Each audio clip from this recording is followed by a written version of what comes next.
नमस्कार, आप देख रहे हैं प्रदेश का सबसे भरोसेमंद news channel India news Uttar Pradesh Uttarakhand और मैं हूं आपके साथ शुभेदु सिंह। अयोध्या में राम मंदिर का शिलान्यास के बाद काशी विश्वनाथ धाम के लोकार्पण के बहाने नरेंद्र मोदी ने हिंदू आस्था के प्रति रिश्ता और प्रगाढ़ किया है। प्रधानमंत्री नरेंद्र मोदी ने एक साथ कई समीकरणों को साधने की कोशिश की और प्रधानमंत्री के दौरे के दूरगामी परिणाम पर अब सबकी नजरें हैं।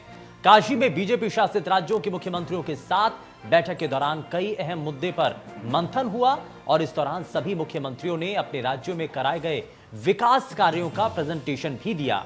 बैठक का एजेंडा सार्वजनिक नहीं किया गया था, लेकिन चर्चा है कि यूपी समेत 5 राज्यों में होने वाले विधानसभा चुनावों को लेकर रणनीति पर बात की गई और बैठक में आगामी विधानसभा चुनावों को देखते हुए मुख्यमंत्रियों को संयम का पाठ भी पढ़ाया गया है। वहीं पीएम मोदी ने सभी मुख्यमंत्रियों से कहा कि राज्य सरकार की योजनाओं और किए गए कार्यों का संदेश जनता तक पहुंचाएं। लोकतंत्र में जनता ही सब कुछ होती है। विकास युक्त और भ्रष्टाचार मुक्त नीति पर काम करें। सूत्रों की माने तो प्रधानमंत्री ने योगी सरकार की तारीफ की, तो वहीं सभी मुख्यमंत्रियों को नसीहत भी दी। योगी सरकार की तारीफ करते हुए प्रधानमंत्री नरेंद्र मोदी ने कहा कि पक्के मन से अगर कोई काम किया जाए तो उसे पूरा होने से कोई रोक नहीं सकता। वहीं पीएम ने बैठक में मुख्यमंत्रियों से कोरोना के नए वेरिएंट ओमिक्रॉन को लेकर सतर्क रहने के लिए भी कहा और ऐसे में सवाल तो बनता है कि क्या विधानसभा चुनावों में बीजेपी की बदलेगी रणनीति, बीजेपी बड़बोले नेताओं पर कैसे लगाम लगाएगी और कुल मिलाकर प्रधानमंत्री की पाठशाला में हुए मंथन से कौन सा अमृत निकलता है, यह तो आने वाले दिनों में साफ हो पाएगा। लेकिन काशी से प्रधानमंत्री मोदी ने जो संदेश दिया उसके आने वाले दिनों में नतीजे सामने होंगे।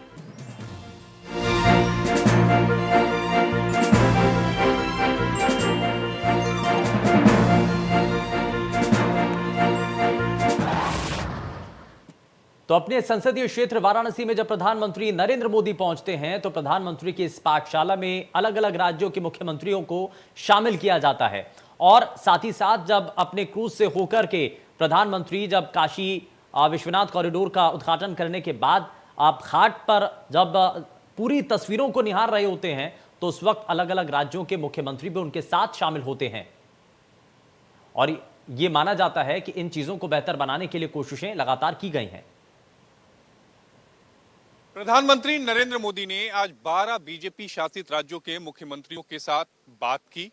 पूरे 4 घंटे तक ये मीटिंग चली। इस मीटिंग में प्रधानमंत्री नरेंद्र मोदी ने मुख्यमंत्रियों को गुड गवर्नेंस के बारे में बताया। जो सूत्र हैं उनके मुताबिक पीएम मोदी ने कहा कि सरकार की जो योजनाएं हैं, यानी राज्य सरकार की जो योजना है और केंद्र सरकार की जो योजना है, ये सभी योजनाएं अगर गरीबों तक पहुंच जाती हैं या फिर वो योजनाएं जिनके लिए हैं, जिन लाभार्थियों के लिए बनाई गई हैं, अगर उन लाभार्थियों तक पहुंच जाती हैं तभी वो योजनाएं सफल मानी जाएंगी। और जब ये योजनाएं सफल हो जाएंगी तो फिर जो सरकार होगी, यानी जो गवर्नेंस होगी, वो खुद गुड गवर्नेंस में आ जाएगी।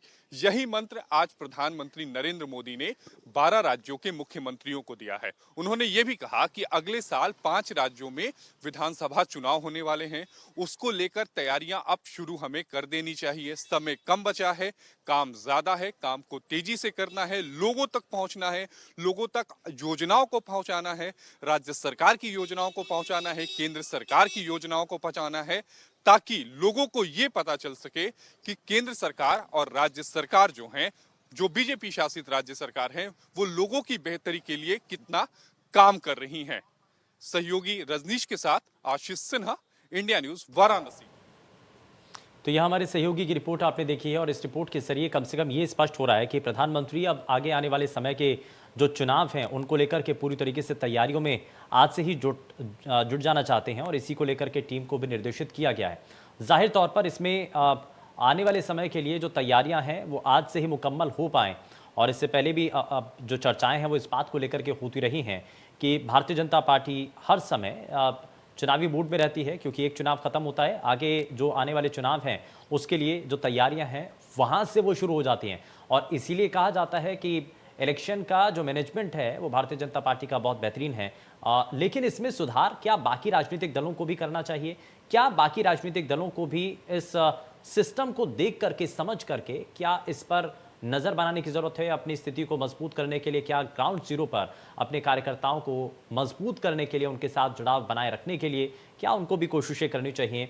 और क्या वाकई में इस बार के विधानसभा चुनाव से पहले जब प्रधानमंत्री का ये वाराणसी यानी कि अपने संसदीय क्षेत्र का जब दौरा ये माना जाता है, तो बड़ी सौगात यहाँ पर काशी विश्वनाथ कॉरिडोर को लेकर के जो काशी वासियों को दी जाती है, वाराणसी के लोगों को दी जाती है, देश के लोगों को दी जाती है, तो यहाँ से संदेश क्या बाकी राज्यों में होने वाले विधानसभा चुनावों पर भी इसका असर पड़ता हुआ नजर आएगा? इस पहलू को भी जरा हम समझेंगे, लेकिन साथ ही दूसरा पहलू ये कि प्रधानमंत्री की पाठशाला, इसमें गुड गवर्नेंस का जब बार बार जिक्र किया जाता है, तो जो सरकार के द्वारा चलाई जा रही योजनाएं हैं उनका कैसे लोगों तक फायदा पहुंचे, लोगों को असल मायने में उन योजनाओं का क्या फायदा मिल रहा है, ये सभी चीजें समझने वाली होती हैं। और अगर वाकई में उन योजनाओं का फायदा जनता को मिल रहा है, तो तब ये सुनिश्चित होता है कि जो सरकार की योजनाएं हैं वो जनता के लिए समर्पित हैं और जनता को उस योजनाओं का फायदा मिल भी रहा है। तो जाहिर तौर पर ये गुड गवर्नेंस के संकेत भी हैं और इसी रास्ते पर यहां चलते हुए प्रधानमंत्री ने अपनी पाठशाला के अंदर, हालांकि पूरी तरीके से स्पष्ट तो नहीं है कि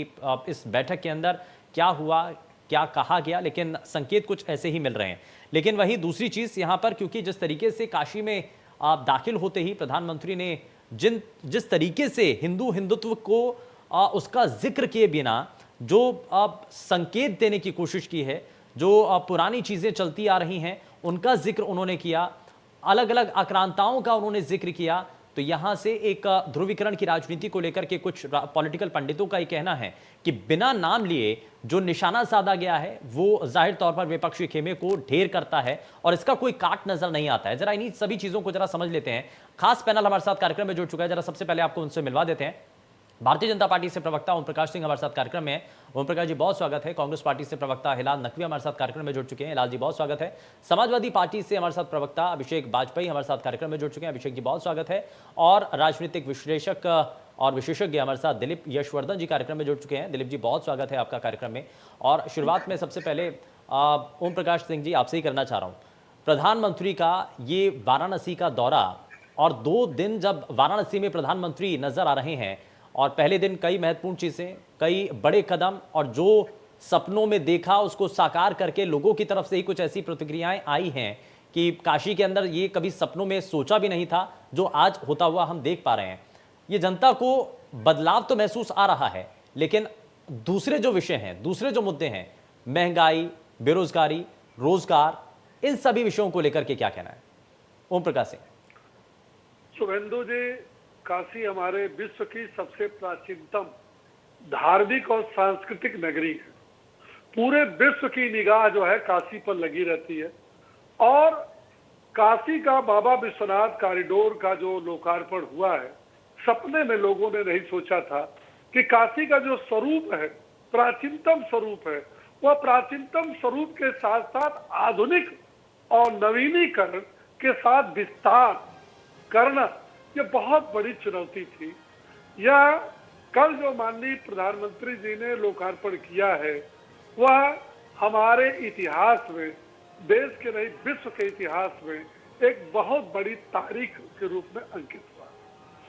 काशी का विकास के साथ साथ जो धार्मिक और सांस्कृतिक राष्ट्रवाद की बात है, वह काशी में माननीय प्रधानमंत्री ने बखूबी उसको निभाया है और किया। धार्मिक और सांस्कृतिक के साथ साथ विकास विकास विकास। 2014 में जब हमारे प्रधानमंत्री जी चुनाव लड़ने आए थे, तब भी देश को भरोसा दिलाया था विकास। 2019 में जब चुनाव लड़ने आए तो जनता के बीच में उन्होंने यही बात किया कि अगर हमने 2014 से 2019 में हमने विकास किया हो और आपने परखा हो, तो आप हमें दोबारा हमें बहुमत से जिताएं। और आपने देखा कि जनता ने जिताया। उत्तर प्रदेश का चुनाव जो 2022 का हम लड़ने जा रहे हैं, हमारा मुद्दा पहला विकास विकास।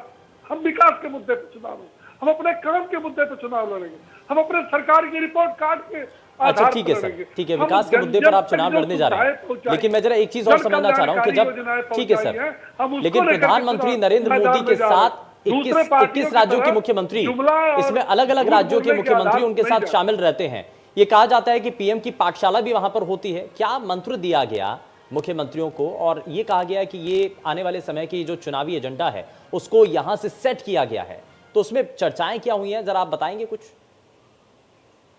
देखिए, जो मुख्यमंत्रियों की बैठक हुई है उसका भी मुद्दा विकास था। माननीय प्रधानमंत्री जी ने, सूत्रों से जो जानकारी मिली है, मुख्यमंत्रियों को उन्होंने यही निर्देश दिया है, यही पाठ पढ़ाया है कि जितनी भी जन कल्याणकारी योजनाएं गरीबों के लिए, आम लोगों के लिए केंद्र और प्रदेश सरकारों द्वारा चलाई जा रही है, वो बखूबी उनके पास जाए। प्रधानमंत्री जी का हमेशा इस बात का जोर रहा। कांग्रेस के एक प्रधानमंत्री हुआ करते थे जिन्होंने अपनी सरकार में स्वीकार किया था कि अगर केंद्र 1 रुपया भेजता है तो 15 पैसा पहुंचता, और भारतीय जनता पार्टी की सरकार में 1 रुपए का मतलब 1 रुपया उस लाभार्थी के खाते में डायरेक्ट जाता है। ये अंतर है। उन्होंने यही है कि सुशासन और जितना जल्दी हो सके जितने विकास के काम है, जितने जन कल्याणकारी काम है, उनको किया जाए। अभिषेक वाजपेयी, उन्होंने अभिषेक वाजपेयी सर, जरा ये बताइए कि काशी विश्वनाथ कॉरिडोर को लेकर के बड़ी चर्चाएं हैं। सबसे पहले समाजवादी पार्टी का इस पर रिएक्शन क्या है, क्या कहना चाहते हैं आप? अच्छा काम है, होना चाहिए आगे भी?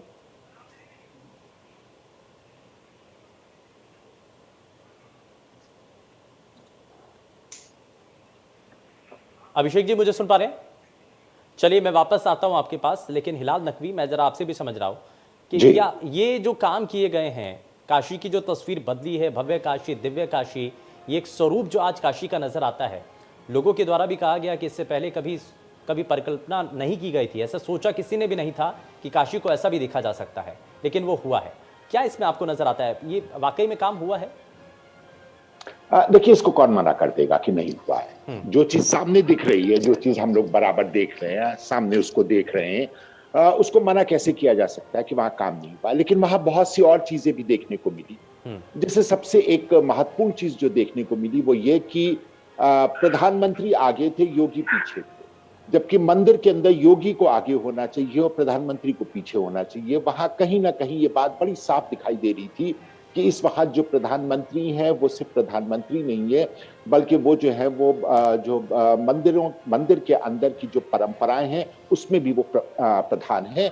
कोई योगी हो या कोई पुरोहित हो, उसकी जगह नहीं अगर प्रधानमंत्री मौजूद है। निश्चित रूप से अचंभित किया, कम से कम हमको अचंभित किया है कि क्या ये संभव है कि किसी मंदिर में प्रधानमंत्री प्रधान हो जाए, जबकि मंदिर तो भगवान का एक घर होता है, वहां का पुरोहित होता है, वहां का एक अपने आप में एक शिष्टाचार होता है और शिष्टाचार के अनुसार ही कार्य होता है, लेकिन वो हम देख नहीं पाए। हो सकता है अगर गलत हो तो आप हमको उसको सही कर दीजिएगा। दूसरी बात, अभी हमारे भारतीय जनता पार्टी के दोस्त हैं, उन्होंने विकास के बारे में बहुत कुछ बोला। अच्छा लगा सुनकर कि उत्तर प्रदेश के विकास के ऊपर आज चुनाव में जाएंगे और जनता को जवाब देंगे कि आखिर क्या कारण है कि भारत के अंदर सबसे खराब गवर्नेंस का कोई स्टेट है। नीति आयोग ने कहा है वो उत्तर प्रदेश है।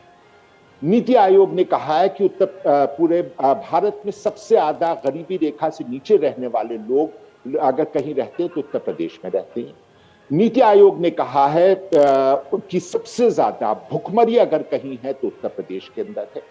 हमारे मुख्यमंत्री का कहना है कि हर महीने 5 किलो भोजन के लिए 66% लोग जो हैं वो लाइन लगा करके खड़े होते और भोजन प्राप्त करते हैं। उनके पास रोजगार नहीं है, उनके पास कोई रास्ता नहीं है अपने को जीवित रखने का, अपने कार्य करने का। तो वो जो है वो लाइन लगा करके मुख्यमंत्री जी ने कहा कि 18 करोड़ लोगों को वो जो है वो राशन बांटते हैं हर महीने। तो निश्चित रूप से ये कौन सा विकास है, ये समझ के बाहर है। ये कौन सा विकास है जहां पे चिकित्सीय सुविधाएं ऐसी हैं कि जब कोरोना काल आया था तो ना ऑक्सीजन थे, ना डॉक्टर थे, ना अस्पताल थे, और तो और जो बेचारे मर जाते थे उनको अंतिम संस्कार तक नहीं मिलता था। उनको गंगा जी में इतना बहाया गया कि पूरी गंगा जी फट गई। वो कौन सा विकास है जहां पर लोगों के पास इतना पैसा भी नहीं होता है कि वो अपने प्रियजनों का अंतिम संस्कार करें और गंगा जी के किनारे उनको दबा करके चले आते हैं। ये विकास जो है, इसके ऊपर अगर भारतीय जनता पार्टी जो है वो चुनाव लड़ती है और अपनी पीठ थपथपाती है कि मैंने विकास किया है, तो हे प्रभु, ये विकास नहीं चाहिए। हमको जो है वो लाइन लगा करके 18 करोड़ जनता को हर महीने राशन नहीं चाहिए। भारत के अंदर सबसे ज्यादा गरीब लोग अगर आप उत्तर तो मना प्रदेश कर के रहे हैं अंदर सर, रहते हैं, आप वो मना कर विकास रहे हैं, लेकिन नहीं आम चाहिए। लोग तो चाहते हैं ना, सबसे ज्यादा आम लोग तो कुपोषित चाहते बच्चे हैं कि अगर कहीं के पर उनको जो रहते है हैं, मुफ्त तो में राशन उत्तर मिल पाए, प्रदेश में रहते हैं, वो क्योंकि विकास कोरोना नहीं संक्रमण की वजह से बहुत सारे लोग प्रभावित हुए हैं। मैं जरा चाहूंगा कि इस पर जवाब ले लेता हूँ। ओम प्रकाश सिंह जी जरा जवाब दीजिए, उसके बाद मैं दिलीप जी आपके पास आता हूँ। देखिए देखिए शुभेंदु जी, हमारे जो कांग्रेस के प्रवक्ता, इनको दुखी होना लाजमी है, दुखी होना चाहिए, क्योंकि कांग्रेस का अगर प्रवक्ता मैं होता तो शायद उतना ही दुखी होता। क्योंकि देखिए 30 साल से तो उत्तर प्रदेश ने इनको ट्रैक से बाहर कर दिया, और 7 साल से केंद्र में देश की जनता ने विपक्षी दल की मान्यता भी नहीं दी उतनी बड़ी पार्टी को। आप बताइए, जो देश पर 70 साल राज किया हो, वो 30 साल से उत्तर प्रदेश से बाहर हो, अपने कर्मों के कारण 7 साल से विपक्षी पार्टी की भूमिका।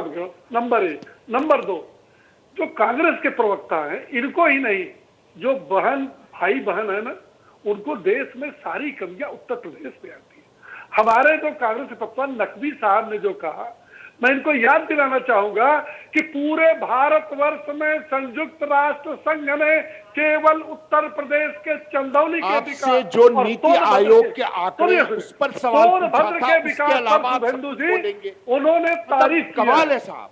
नंबर 2 पूछेंगे वो नहीं बोलेंगे, उसके इनको पीछे आगे राजस्थान ना में भूखमरी नहीं दिखाई किसी पड़ती, को समझ में ही ना। इनको छत्तीसगढ़ में भूखमरी जो दिखाई नहीं नीति पड़ती, आयोग ने कहा उस पर इनको तो आप महाराष्ट्र आंकड़ा में दिखाई नहीं पड़ती। नीति इनको आयोग के क्या ऊपर दिखाई तो कुछ पड़ती है? बोलेंगे, जो नीति जब आयोग के चुनाव आंकड़े हैं आएगा, उसके ऊपर भी कुछ नहीं जब बोलेंगे। चुनाव, अरे शांत रहो भाई, बहुत बहुत बोलिए ना, आपके बीच में मैं नहीं बोल रहा था यार, मर्यादा सीखो। फिलहाल नकवी, आप हिंदू का पाठ पढ़ा रहे थे कि कौन पुरोहित है क्या है, यही पाठ राहुल गांधी को पढ़ाते कि क्यों कोट के ऊपर जनेऊ पहन लेते हैं, क्यों चुनाव आता है तो मंदिर मंदिर जाने लगते हैं, जबकि वही पार्टी राम को काल्पनिक पात्र बनाया था। राम को मंदिर बनाने में आपके वरिष्ठ नेता कपिल सिब्बल ने सुप्रीम कोर्ट में अटंगा लड़ाया था, और आपने रामेश्वरम धाम के धारा प्रवाह झूठ बोलने की कोई इंतहा नहीं है। आज आप, अरे सोनिया गांधी क्यों नहीं 2 साल से रायबरेली गई, क्यों आपका नेता छोड़ के भाग गया अमेठी? आप अपनी करनी को देखो, अब भी समझ जाओ, नहीं तो पिछली बार 7 मिला है ना, इस बार साफ हो।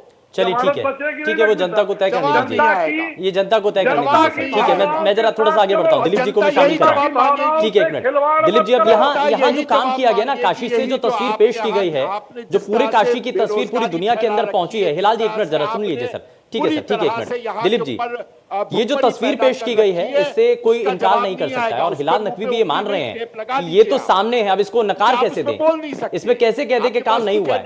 काम तो हुआ ही, ये खुद भी मान रहे हैं, लेकिन इसमें नुक्स तो निकालना है। यानी कि ये कुछ ना कुछ एज तो एक भारतीय जनता पार्टी को मौजूदा वक्त की सरकार को देता है, क्योंकि बार बार तुलना तो यही की जाती है कि इससे पहले की जो सरकारें थी उन्होंने कभी ध्यान ही नहीं दिया। इच्छा शक्ति की कमी थी क्या?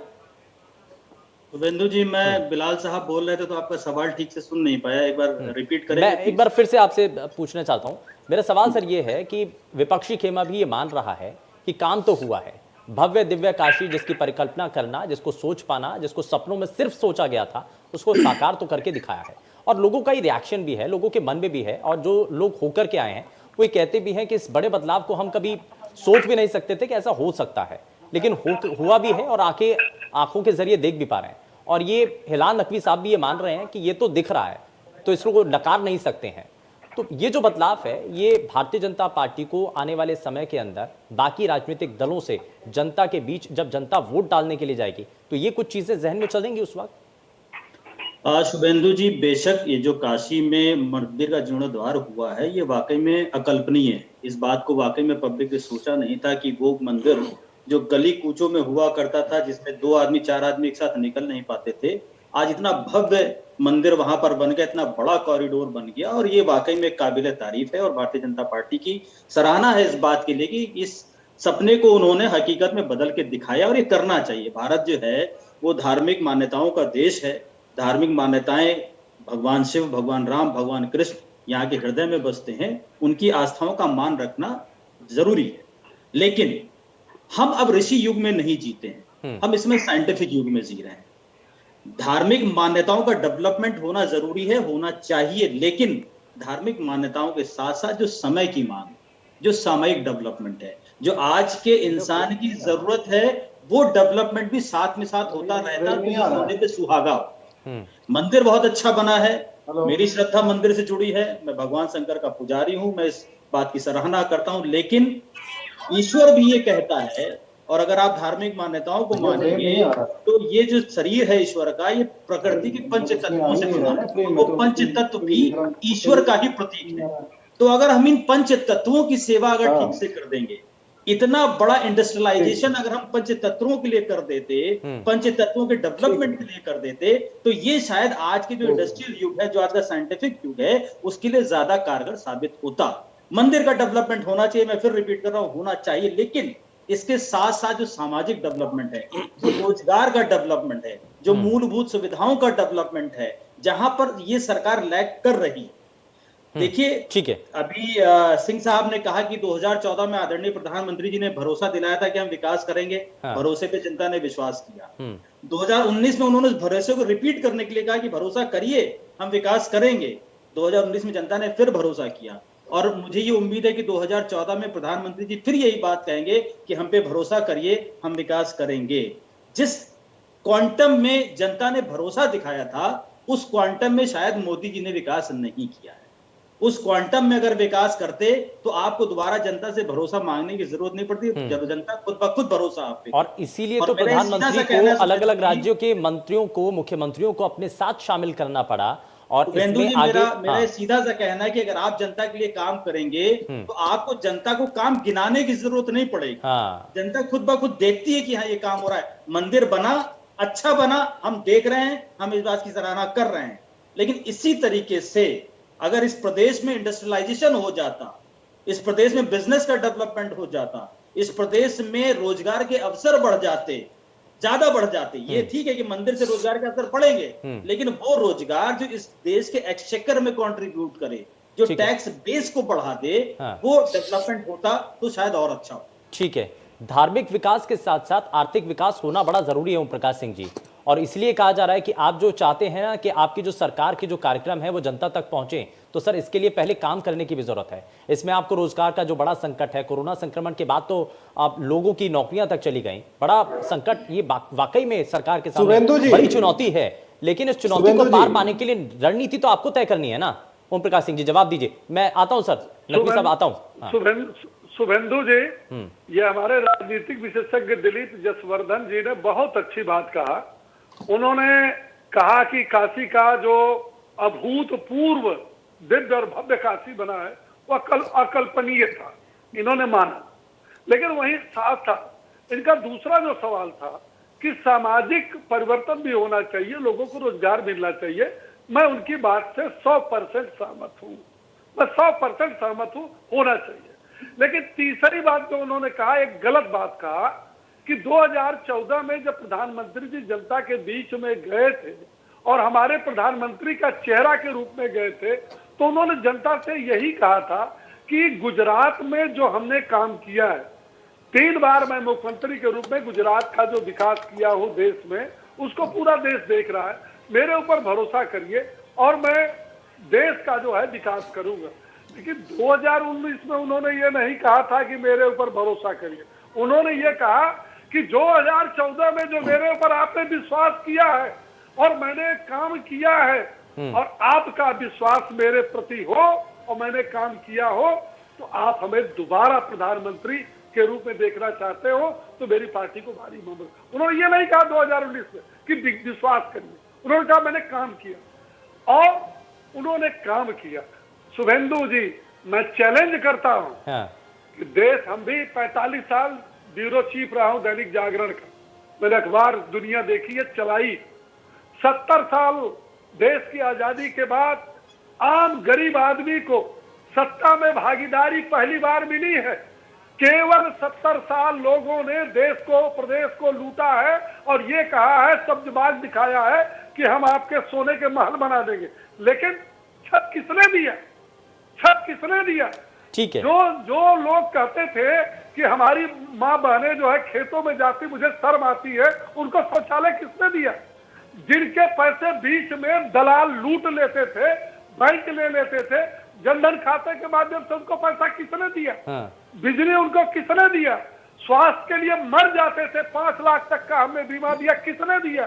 कोरोना काल में 80 करोड़ लोगों को हम जो है लगातार 1.5 साल से जो है उनको भोजन दे रहे हैं। ठीक है, किसने दिया? ठीक है।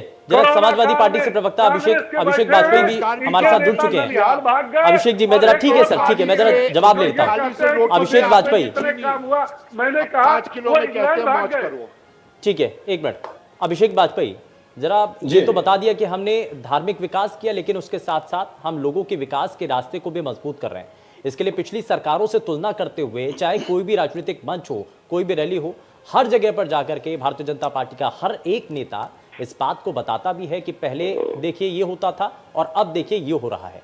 तो ये जो बड़ा अंतर है, यही तो दिखाने की कोशिश है कि एक तरफ विपक्षी खेमा है, दूसरी तरफ आज की सरकार है। तो ये अंतर हो रहा है। तो ये जनता के सामने जो तस्वीर पेश की जा रही है, क्या वाकई में असल में ये यही तस्वीर है क्या, अभिषेक वाजपेयी? देखिए शुभेंदु जी, सबसे बड़ी बात यह है कि भगवान बुद्ध भी काशी से उन्होंने यात्रा चालू की थी और आर्यवर्त की रक्षा के लिए उन्होंने यात्रा चालू की थी।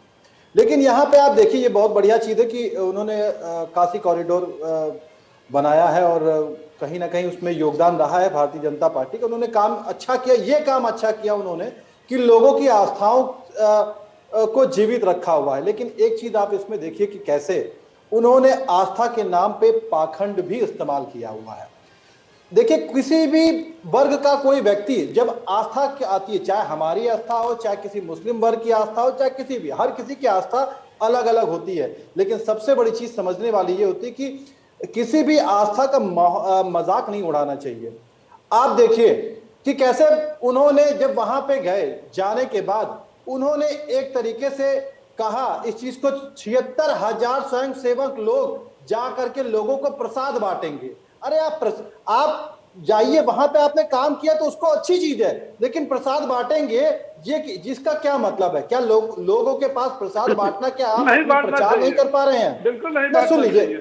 सुन लीजिए ओम प्रकाश जी, पहले आप आस्था को बेचने का काम मत कीजिए, आस्था के साथ खिलवाड़ मत कीजिए। आपने काम किया, ये मैं खुद भी कहता हूं कि ये काम अच्छा किया आपने लोगों की आस्था के लिए, लेकिन उसको बेचने का काम आप मत कीजिए। और दूसरी चीज, आपसे आप ये कहना चाह रहे हैं अभिषेक वाजपेयी जी, आप ये कह रहे हैं कि प्रसाद नहीं देना चाहिए था।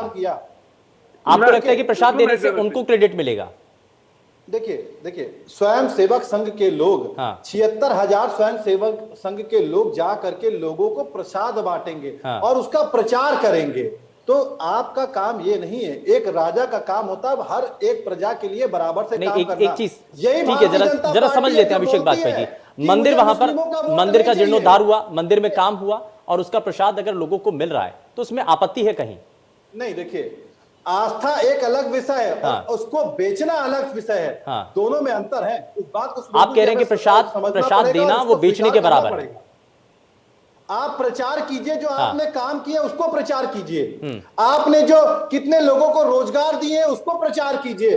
आपने कितने लोगों को न्याय दिलाया उसको प्रचार कीजिए। चलिए जरा जवाब ले लेता हूं, ओम प्रकाश सिंह जी। अब ये जो प्रसाद दिया जा रहा है ना, अब इसको लेकर के सवाल है। काम किया बड़ी अच्छी बात है, लेकिन अब जो प्रसाद दिया जा रहा है उससे कहीं क्रेडिट आपके पाले में ना चला जाए, इसको लेकर के भी सवाल है। जरा जवाब दीजिए। जी बिल्कुल बिल्कुल बिल्कुल शुभेंदु जी, बहुत सही सवाल किया। देखिए, वो हमारे जो सपा प्रवक्ता हैं, ये बेचारे आदमी तो बहुत अच्छा है, लेकिन इन्होंने जो समाजवादी पार्टी के हैं उस हिसाब से जो इन्होंने अपनी विचारधारा प्रकट किया है, मैं मानता हूं कि सटीक प्रकट किया है। इनको ये स्वीकार कर रहे हैं कि अयोध्या में भव्य मंदिर बन रहा है, हम स्वीकार करते, लेकिन वहां इतना बड़ा एयरपोर्ट बनाने की क्या जरूरत थी? काशी कॉरिडोर का हुआ, बहुत अच्छी बात है, लेकिन मोदी जी गंगा में क्यों नहाए? वो काशी का विकास तो ठीक है, लेकिन आगे योगी को होना चाहिए था, पीछे मोदी को होना चाहिए था। ये कॉरिडोर बना, ये तो ठीक है, लेकिन प्रसाद जनता के घरों में नहीं जाना चाहिए। आप बताइए कि ये विचार जब जनता के बीच में जाएगा, इन लोगों के प्रति जनता क्या भावनाएं बनाएगी? आज देश की, जब देश का हिंदू नहीं, सुन लो यार, सुन लो, तुम बीच में नहीं बोलोगे। मैं बीच में नहीं बोलूंगा दोस्त। अभिषेक वाजपेयी जब आप बोलेंगे तो आप बोलिएगा, हम समझ रहे हैं।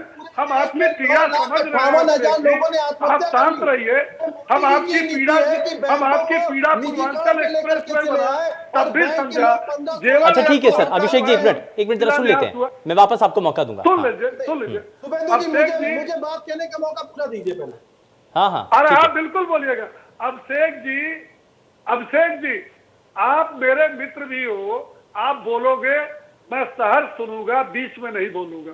लेकिन मैं आपके कष्ट को समझ रहा हूं कि जब जब पूर्वांचल एक्सप्रेस की बात हुई तो आपको कष्ट हुआ, जेवर एयरपोर्ट की जो बात हुई तब आपको कष्ट हुआ, अयोध्या में भव्य राम मंदिर बन रहा है तो आपको कष्ट हो रहा है, काशी में बाबा विश्वनाथ कॉरिडोर का बन रहा है।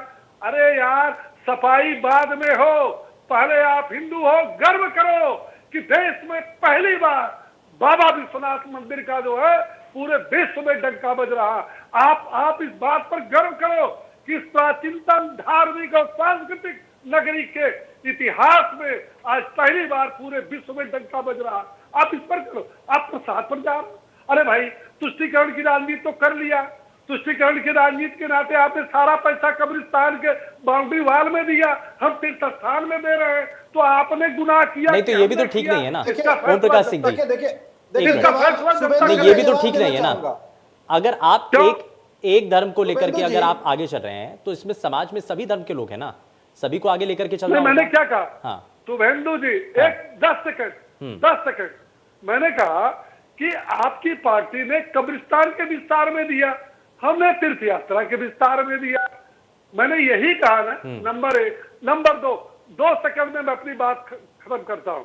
मैं ये कहना चाहता हूं कि 7 साल में केंद्र की हमारी सरकार है, पौने 5 साल से उत्तर प्रदेश में सरकार है।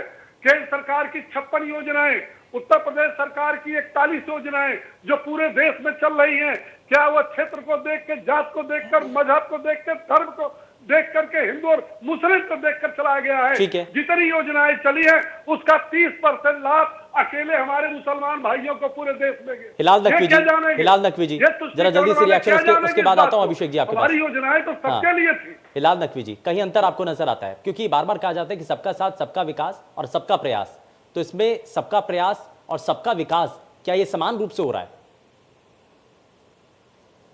इसका जो पहला शब्द है सबका विकास के जो शब्द है, तो किसके लिए विकास हो रहा है? कुछ जो सूट बूट के दोस्त हैं उनके लिए विकास हो रहा है। वो लोग जो 18 करोड़ लोग लाइन लगा करके हर महीने राशन लेते हैं, वो एक्सप्रेसवे पे क्या करेंगे? उनके लिए एक्सप्रेसवे किस काम का है? जेवर का हवाई अड्डा किस काम का है? उनके लिए जो अन्य जगहों के ऊपर जो एक्सप्रेसवे बनाए जाने की बात की जा रही किस काम की है? रोजगार मिल नहीं रहा है। ये बात जो है ये योगी सरकार खुद मानती है। योगी सरकार ये बात खुद मानती है कि आज की तारीख में उत्तर प्रदेश के अंदर 16 करोड़ से ज्यादा लोग जो है वो बेरोजगार है, गरीबी रेखा के नीचे लाइन लगा करके हर महीने 5 किलो भोजन प्राप्त करते हैं। तो ये विकास किसके लिए है? ये विकास किसके लिए है? जिस प्रदेश के अंदर सबसे ज्यादा भारत के अंदर भुखमरी है वो यहां पर है। किसके लिए ये विकास है? ये विकास किसके लिए है? जहां के पास सबसे ज्यादा कुपोषित बच्चे हैं, किसके लिए ये विकास है? पेट में दाना नहीं है और निकालने की व्यवस्था कर रहे हैं। आपको तो ये भी नहीं मालूम है कि पहले पेट में दाना दो, पहले रोजगार दो, तब तो बाकी के कार्यक्रम होगा ना। आपने बाकी के कार्यक्रम का जो है वो कर दिया है। अगर जो पाठ पढ़ा रहे हैं लोगों को रोजगार और पेट में दाना दिए होते तो आप जो है 30 साल से उत्तर प्रदेश में, 7 साल से केंद्र में आप पैदल ना होते। जो शिक्षा आप दे रहे हैं ये किए होते तो दर-दर नहीं भटकते। हिलाल नकवी जी बात रखिए, उसके बाद मैं दिलीप जी आपके पास आता हूं। रही बात, एक बहुत छोटा सा आंकड़ा दे देंगे जिसको सारा विश्व मानता है भारतीय जनता पार्टी के अलावा, क्योंकि भारतीय जनता पार्टी जो है वहां के पर थोड़ा सा उनका जो ज्ञान है वो सीमित है। उनकी आंखें, उनका विजन जो है वो बहुत दूर का नहीं है। उनको सिर्फ ये दिखाई देता है कि उन्होंने क्या किया, उनको ये नहीं दिखाई देता है कि उन्होंने सब सर्वनाश कर दिया है। भारत ने विश्व रिकॉर्ड बनाया था जब यूपीए की सरकार थी, 13 करोड़ लोगों को गरीबी रेखा के ऊपर लेकर के आए थे। इसलिए हमको भारतीय जनता पार्टी ये ना समझाए कि क्या किया। ठीक है सर, ठीक है, मैं जरा जल्दी से एक रिएक्शन ले लेता हूं इस पर। मैं दिलीप जी को शामिल कर रहा हूं जरा सर। ठीक है सर, ठीक है, दिलीप जी, अब ये विकास को लेकर के परिभाषा जरा तय करनी होगी, क्योंकि यहाँ भारतीय जनता पार्टी के जो प्रवक्ता हैं वो ये कह रहे हैं कि हमने एक्सप्रेसवे तैयार किया, हमने एयरपोर्ट के लिए काम किया है, हमने धार्मिक रूप से यहाँ पर विकास किया है, लेकिन हिलाल नकवी साहब कह रहे हैं कि ये किस काम के हैं, ये विकास किस लिए है, किसके लिए? हाँ किसके लिए है? विकास, देखिए विकास, धार्मिक विकास को, आध्यात्मिक विकास को, जो सामाजिक विकास है उससे तुलना नहीं करी जा सकती है। ऐसा तो बिलाल साहब फिर देखें, मस्जिद में भी विकास होता है, मस्जिद भी बनती है, तो मंदिर का विकास हो रहा है, नहीं होना चाहिए, मैं इस बात से इत्तेफाक नहीं रखता हूँ। मंदिर का जो विकास हो रहा है, हमने सिर्फ आर्थिक विकास, दिलीप जी एक हाँ, मैं आपकी बात से सहमत हूँ, सिर्फ आर्थिक विकास पे कहा बिलाल साहब, ये बात तो मैंने खुद ही कही, तो पहला सेंटेंस ये था कि उससे कौन इनकार कर सकता है। बिलाल साहब ये बात तो मैंने खुद ही कही थी कि धार्मिक विकास होना अच्छी बात है, लेकिन धार्मिक विकास के साथ साथ अगर जो आज का इंडस्ट्रियल विकास है, जो औद्योगिक विकास है, वो होना भी जरूरी है, क्योंकि आज हम औद्योगिक जगत में रह रहे हैं, आज हम आध्यात्मिक जगत में नहीं रहे हैं। आज आध्यात्मिक मान्यताएं सर्वोपरि हैं। ईश्वर की आस्था, ईश्वर में आस्था इंसान की जरूरत है, स्ट्रेंथ देती है, लेकिन वो रोटी जो है, वो रोटी हमें रोजगार से मिलती है, वो ईश्वर की भक्ति से नहीं मिलती है। ईश्वर की भक्ति उस रोजगार को पाने का एक माध्यम हो सकती है, लेकिन माध्यम हमारा पेट नहीं भरता है। लेकिन हिलाल नकवी साहब तो ये भी कह रहे हैं ना कि जो एक्सप्रेसवे बन रहे हैं, ये जो एयरपोर्ट बन रहे हैं, ये तो सूट बूट वालों के लिए हैं, इसमें आम लोगों के लिए क्या? मैं इस बात से भी इत्तेफाक नहीं रखता हूं शुभेंदु जी, हाँ। क्योंकि जो इंफ्रास्ट्रक्चरल डेवलपमेंट है वो भी देश के विकास के लिए बहुत जरूरी है। देखिए, विकास की कैटेगरी अलग अलग होती है। हम ये नहीं कह सकते कि हमने रोड बना दी तो रोड गरीबों के लिए नहीं है। ठीक है, रोड गरीबों के लिए नहीं है, रोड पे अमीर चलेगा, लेकिन अमीर चलेगा तो वो किसी ना किसी कारण से ही तो चलेगा। हम डेवलपमेंट की जब बात करेंगे, हम सब तबके की बात करेंगे।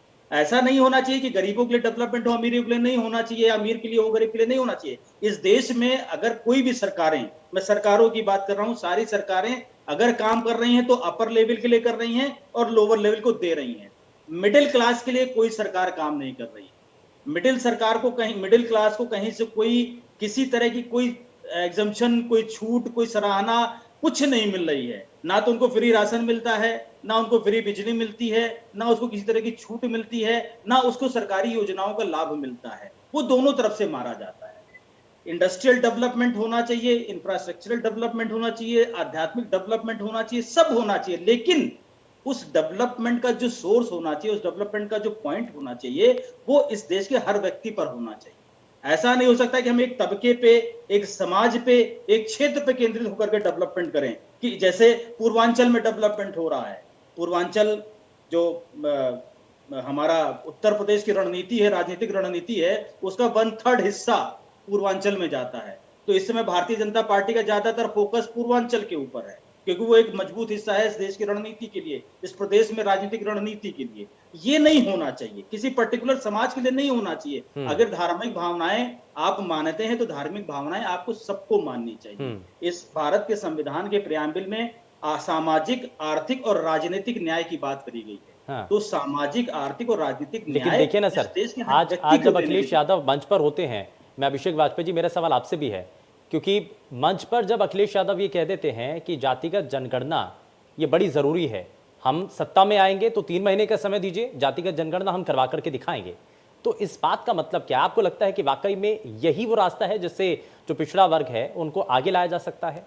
अभिषेक वाजपेयी नहीं, देखिए इसके कई सारे पैमाने हैं। हाँ। ये भी एक है, और दूसरी चीज ये है कि हमें हर एक वर्ग की जरूरतें क्या हैं, जैसा कि अभी राजवर्धन जी ने बोला, मैं बिल्कुल सहमत हूं उनकी बातों से। हमें हर एक पैटर्न को देखना पड़ेगा, क्योंकि देखिए पिछड़ा वर्ग हो, चाहे मिडिल क्लास के लोग हो, चाहे हायर क्लास के लोग हो, हर वर्ग की जरूरतें उसके अनुसार होती हैं।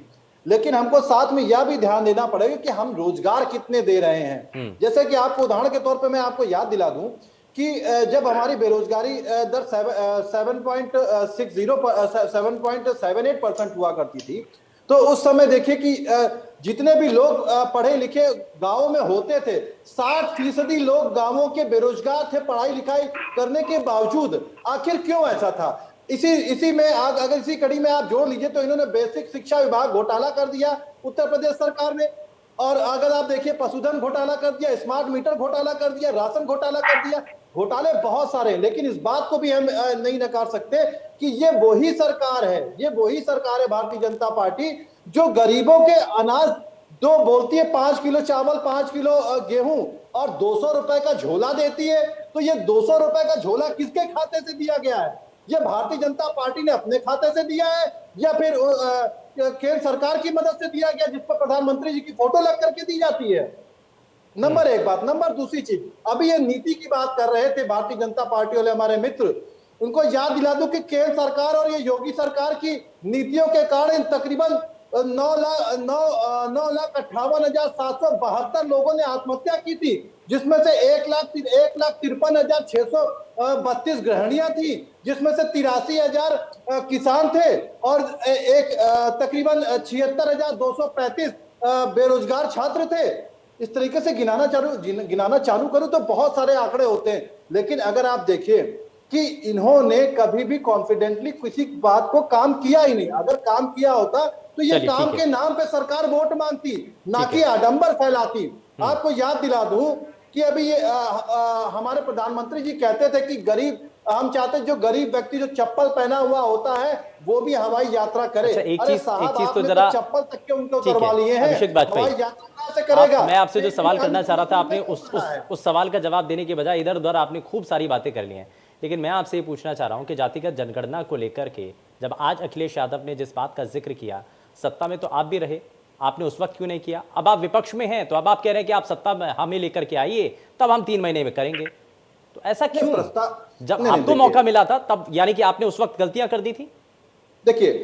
देखिए आदरणीय अखिलेश जी का हमेशा का जब उन्होंने सत्ता संभाली थी तो उन्होंने हमेशा विकास की बात की थी और उसको विकास के कामों को आपने देखा भी।